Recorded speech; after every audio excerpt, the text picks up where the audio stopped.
Hello everyone, and this is part 4 of the video series on Tolkien's essay on fairy stories. This is the part where he gets into fantasy. So he says, all right, I'm going to define some terms for you. He starts off, now look, if you are going to conceive of images, you're going to imagine things that aren't there, that's called imagination.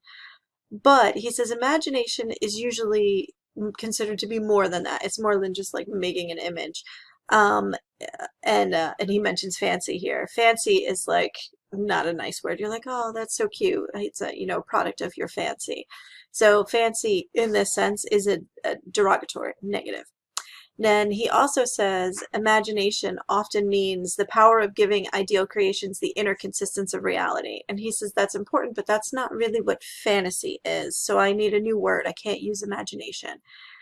And he's like, look, that inner consistency of reality is really important, and I'm going to call that art because that is the thing that links your imagination and then what he calls the final result, which is subcreation, the act of creating something that a viewer or a reader can get totally immersed in or lost in.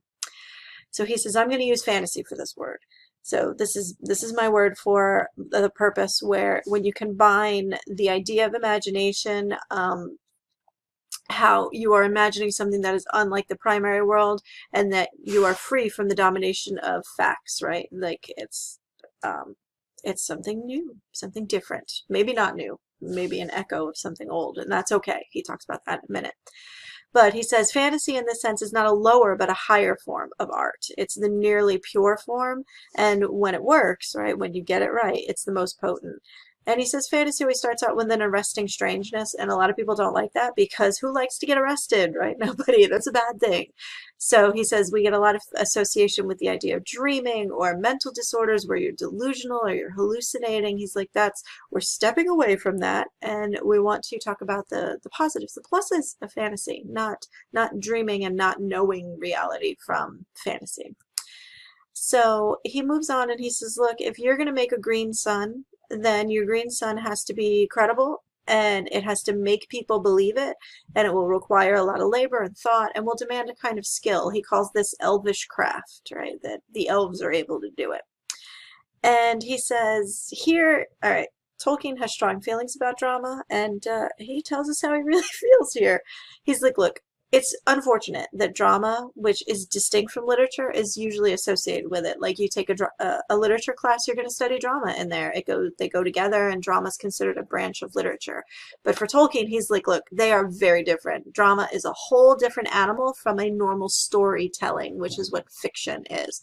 And he says drama is naturally hostile to fantasy, especially because drama makes you act it out, and fantastic forms cannot be acted out because they're not real. Tolkien's alive before CGI, right? The magic of computers was not a thing yet. So he's thinking like acting it out on a stage. And he says it's never gone well. He's never seen a play that he believed when it had to do with fantasy. And we talked about Macbeth. He's like, Macbeth, Shakespeare, greatest writer that English has had. And even Shakespeare fails. He's like, look, when I read The Witches, I can get through it. I don't mind the witches of Macbeth. But when I watch The Witches, he's like, I can't believe it. And people will tell me that if I were in Shakespeare's time, I would have a different perception. But he's like, it just doesn't work. And you're almost proving the point for me that it doesn't work. When you try and take fantastic elements and present them on stage, they fall flat. And because drama has attempted a kind of bogus, he says, or a substitute magic. You're trying to do the visible and audible presentation of imaginary men in a story. He says, my imagination is what allows me to get lost in a book. I can't watch people on a stage and ever forget that I'm watching people on a stage. It's always fake. My suspension of disbelief is fake. He says, I've never seen it done well.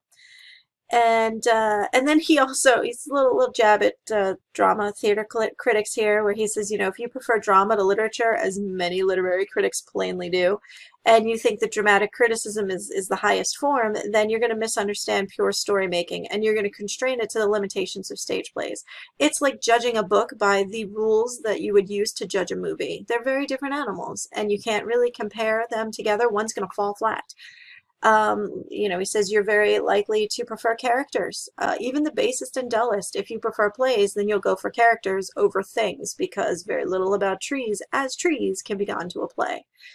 Now, he says there is fairy drama, which are plays that elves present to humans or men in a story. And he says they can do it because they're elves and it's elvish craft. And the men who are watching those plays are existing within a viable, believable secondary world. So it works for them. So if you have a play within a story, I'll go for it, he says. But if I have to watch a play, then it's not going to work because I can't lose myself in a play. But if I were a man in a story taking place in fairy and then I was watching a play, then there would be magic because I'd be in fairy, so I would believe it. And I would be deluded, right? He says as the viewer, but the elves who are doing it, they would not be deluded, right? They are creating art. So magic should be reserved for magicians. Art is the process that produces secondary belief, and then enchantment produces a secondary world into both the designer and the spectator can enter, right? And they're happy. Magic is an alteration to the primary world, whereas enchantment makes a secondary world where the magic works. And he calls enchantment is the elvish craft. That's like the and fantasy is trying to get there. Then he says fantasy is a sub-creative art and it plays tricks with the world and all that's in it. It combines things and it moves things all around and people get confused and they think that it's a lie, right? It's too far removed from the truth to be believable. So it's breathing a lie through silver. He gives this answer to a critic of his that said that, and this is one of Tolkien's favorite comebacks, like why is fantasy not lies? What is it really? And then he says, look, fantasy is a natural human activity. It doesn't destroy or even insult reason. It doesn't blunt your appetite for nor obscure the perception of scientific verity. On the contrary, he says fantasy makes the real world better. Now, not to say that it can't be abused, it can be carried to excess. Sometimes people will take it too far. And he's like, but everything in the world is subject to that. So yes, it could happen. It happens with everything. But he says it remains a human right. We make in our measure and in our derivative mode because we are made. And this is Tolkien going back to his Catholic faith, right? He says we are made in the image and likeness of a maker. So as a result, we also have a tendency to create. We want to make things. And that is the end of that section.